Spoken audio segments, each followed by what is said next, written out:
Allez, on va compléter un petit peu cette leçon, prendre la fraction d'une quantité.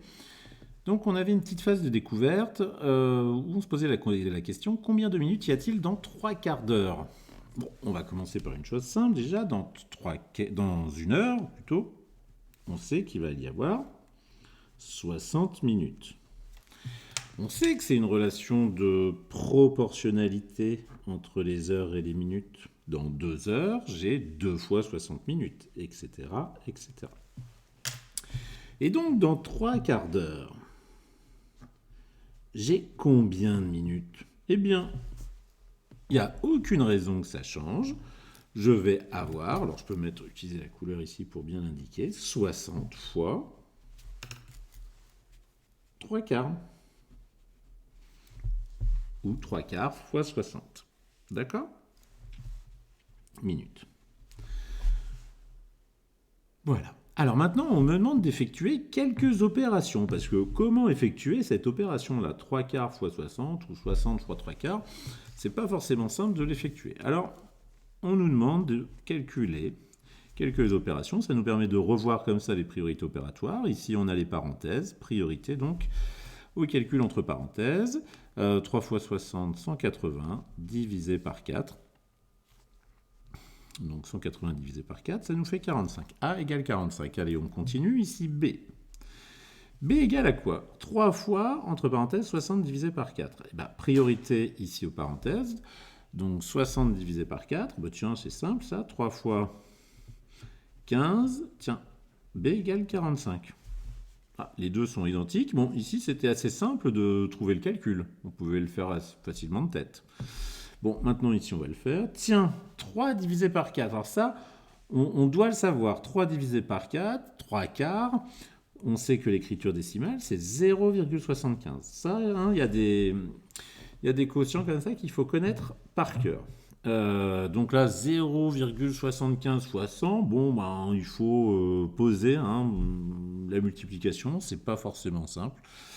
Donc ça nous fait 45. Alors ça, c'est amusant parce que finalement, on a le même résultat, et finalement, j'allais dire, il y a des moyens plus ou moins simples d'y arriver. C'est vrai que moi, j'ai trouvé que le B était le calcul le plus simple. D'accord? Le C, celui le plus difficile. Bon, est-ce que ces calculs-là représentent ici nos 60 fois 3 quarts? Est-ce que c'est ce que ça représente? Eh bien, on peut regarder. Alors, 60 fois 3 quarts, eh bien, qu'est-ce qu'on a fait ici? Eh bien, on s'est dit, tiens, je vais faire 60 fois 3, et ensuite je divise par 4. D'accord? Donc on pourrait ici écrire, que représente ce calcul? Eh bien, finalement, on peut écrire que A ici, c'est 60 fois 3 sur, alors je mets les parenthèses, c'est pas vraiment nécessaire, mais sur 4. Ici, B, qu'est-ce que j'ai fait? J'ai divisé 60 minutes, donc 1 heure, par 4, et j'en ai pris 3 parts, 3 quarts d'une heure. D'accord? Donc ici, on obtient quoi comme calcul? 3 fois 64. Et ici, qu'est-ce que j'ai fait? Bah, c'est simple, j'ai changé l'écriture de ma fraction en écriture décimale. C'est la même chose, c'est le même nombre, 3 quarts. Donc ici, bah, j'ai fait ça, 3 quarts fois 60. Voilà les 3 calculs que j'ai pu effectuer.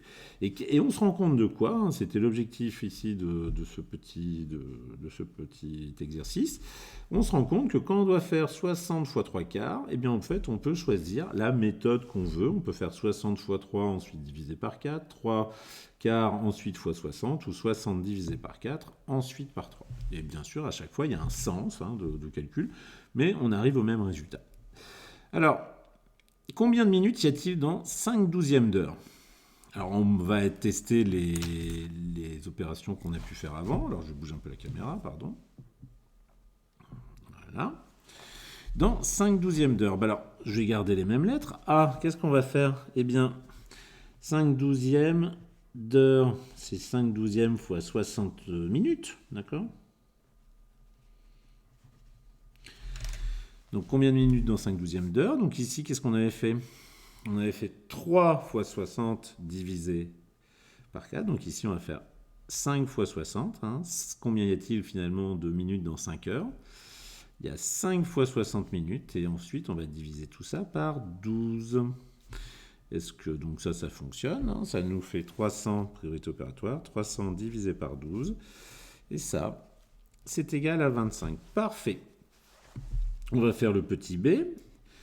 Donc ici, qu'est-ce qu'on va faire? Eh bien, on va partager nos 60 minutes par 12 et on va en prendre 5 parts. Donc, on va faire 5 fois 60 divisé par 12. B égale 5 fois... Alors, 60 divisé par 12, bah, c'est simple, c'est 5 fois 5. B égale 25. Donc, on obtient la même chose. Hein. Il n'y a plus beaucoup de surprises. Mais ici, alors, c'est un peu comme le premier. Finalement, ici, le calcul se fait bien. Allez, on va continuer avec le C. Alors, on va faire quoi? On va calculer 5 divisé par 12 et on va multiplier ça par 60. Et là, bing boum, si je prends la calculatrice, parce que bon, je ne sais pas forcément le faire de tête, eh bien, 5 divisé par 12 n'a pas une écriture décimale. On est obligé d'écrire environ.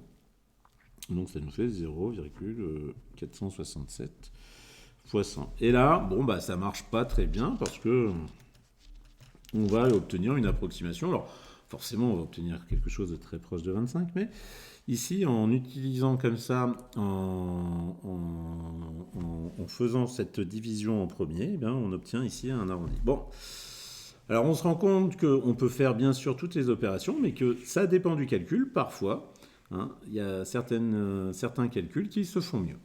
Allez, on va continuer ici avec la troisième question. Combien y a-t-il de minutes dans 8 septièmes d'heure? Alors, 8 septièmes d'heure, bon, la première question nous met un peu sur la piste. Peut-on obtenir un nombre sous forme décimale? Alors, jusqu'ici, on arrivait à obtenir des 45, 25, enfin, des nombres entiers, hein, donc en écriture décimale. 8 septièmes d'heure, bon, bah, je fais rapidement le calcul sur ma calculatrice. Eh bien non.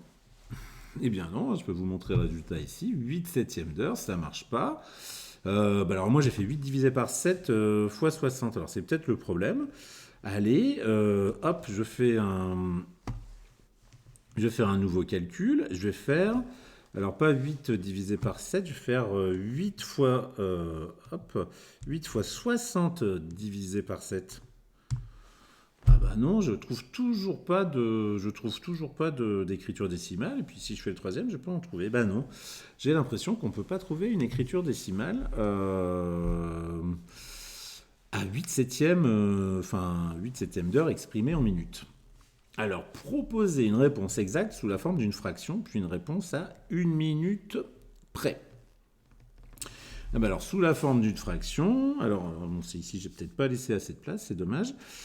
On peut écrire, alors, nombre de minutes égale, alors 8 septièmes d'heure, c'est 8 septièmes fois 60. Donc, bon, bah, je vais faire 8 fois 60. Ça me fait 480 septièmes minutes. Voilà, ça c'est une écriture exacte. Combien j'ai de minutes? J'ai 480 septièmes.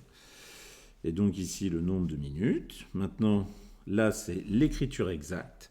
Et on va ici donc utiliser un arrondi. Bah, je vais faire simplement sur ma calculatrice. Je vais la reprendre. Je vais faire 480 divisé par 7. Et donc ici, j'ai environ 68,57. Alors on me demande à la minute près. Donc un arrondi à la minute près. Donc on va dire, donc 68,57, c'est compris entre 68 et 69 minutes. Eh bien on est plus proche de 69. Donc 69 minutes. Et donc arrondi à 1 minute près. Et voilà pour ce petit bout de leçon.